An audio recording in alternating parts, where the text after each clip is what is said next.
As we pass the marina and the condominiums, I look back and I know that Havre de Grace will be on our to revisit list.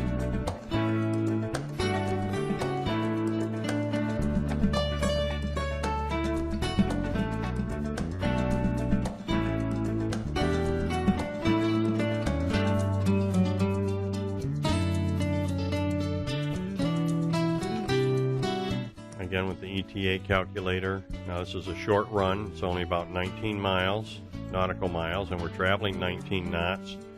So it's going to take us approximately 1 hour, and we'll burn 25 gallons of fuel. As we depart Havre de Grace, we'll head down Susquehanna Channel, past Fishing Battery, and into the main channel, and past Turkey Point.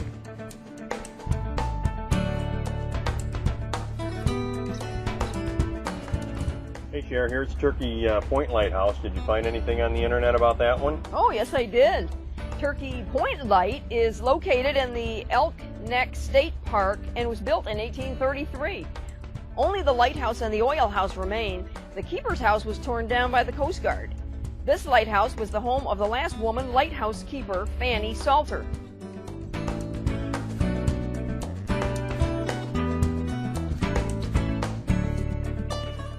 Heading up the Elk River as we head northeast, we'll pass Cabin John's Creek on the starboard side. It's extremely shallow and filled with debris, so be very careful about entering that area. And next is the Bohemia River with over 7 marinas. This is always a good spot to duck into in case of a storm.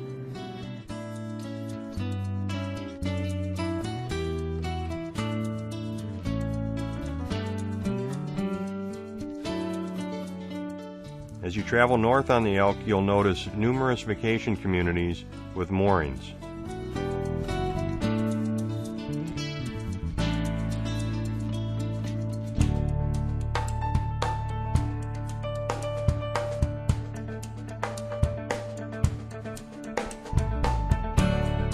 As we get closer to the C&D, you'll see several range lights. These are used by the large shipping vessels to help keep them centered in the channel. Another thing to keep in mind as we get close to the C&D is that it is a very busy canal. In fact, it's either the second or third busiest in the world.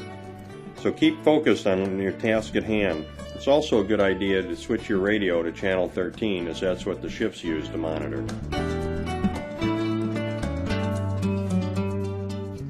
And Chesapeake City is just east of the first bridge we go under. As you continue east on the C&D, you'll come to Summit North Marina on the north side, and on the northeast end of the C&D is Delaware City, and just off of that is Peapatch Island. Peapatch Island is a small island in the center of the Delaware River, about 7/8 of a mile east of the town of Delaware City. We believe it was formed in the early 1700s when a small boat loaded with peas grounded on the shoal area in the middle of the river. The peas spilled out and began to sprout. And the more the peas grew, the more silt they collected from the river, gradually forming an island. The island was a perfect spot to put guns to protect the city of Philadelphia from any enemy coming up the Delaware River. There was a small earthwork fortification built in 1813, replaced by a star fort that lasted about 20 years until it burned to the ground. The present fort began its construction in 1848, was substantially completed in 1859. At that time it was the largest masonry structure in the country, the largest, most modern, and most powerful fortress of its kind. During the Civil War, when the first Confederate prisoners were captured at the Battle of Kernstown, the federal government needed a place to keep the prisoners.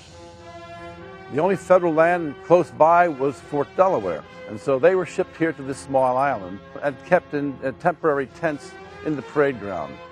Later, after the Battle of Gettysburg, many hundreds of prisoners were captured and brought again to Fort Delaware.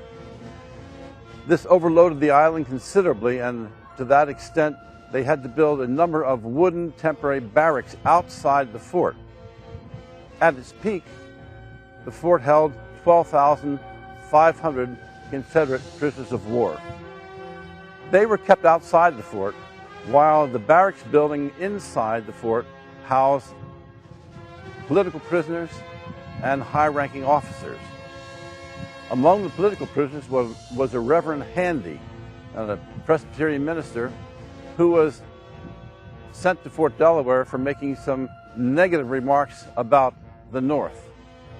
He served here for 15 months, and during that time he kept a very elaborate diary, which is used to this day to reenact events that happened in 1863 and 1864. At the conclusion of the Civil War, the prisoners were sent back to their home, and the next event which takes place here is the Spanish-American War. To accommodate the larger guns used in the Spanish-American War, a portion of the barracks buildings inside the fort were demolished, and a new concrete structure was added to house 3 12-inch disappearing guns.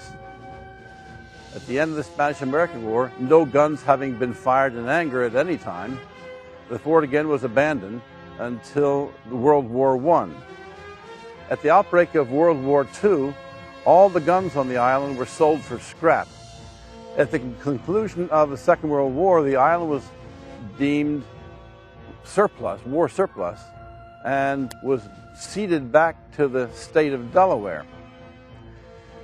In late 1949, a small group of people headed by W. Emerson Wilson, who was the editor of the local paper, went out to the island to look to see what shape it was in, and were appalled at the conditions.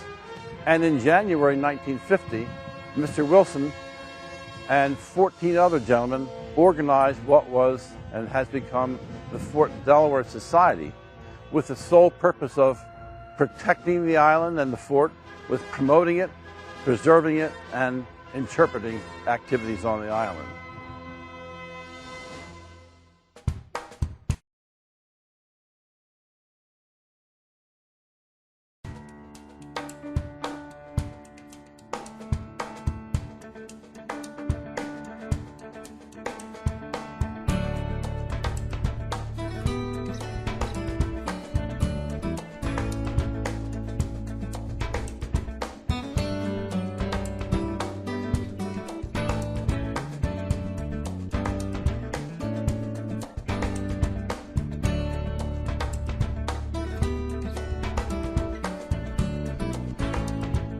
As you travel through the canal, there's no speed limit, except by Chesapeake City, where there is a 6-knot zone and a no-wake zone by Schaefer's. All of the waters, and that's why they have port captains or port pilots.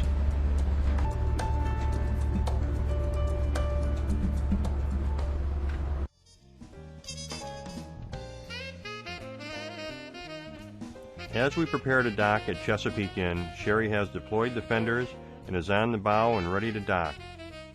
I'm happy to see that they had someone waiting for us to assist with docking,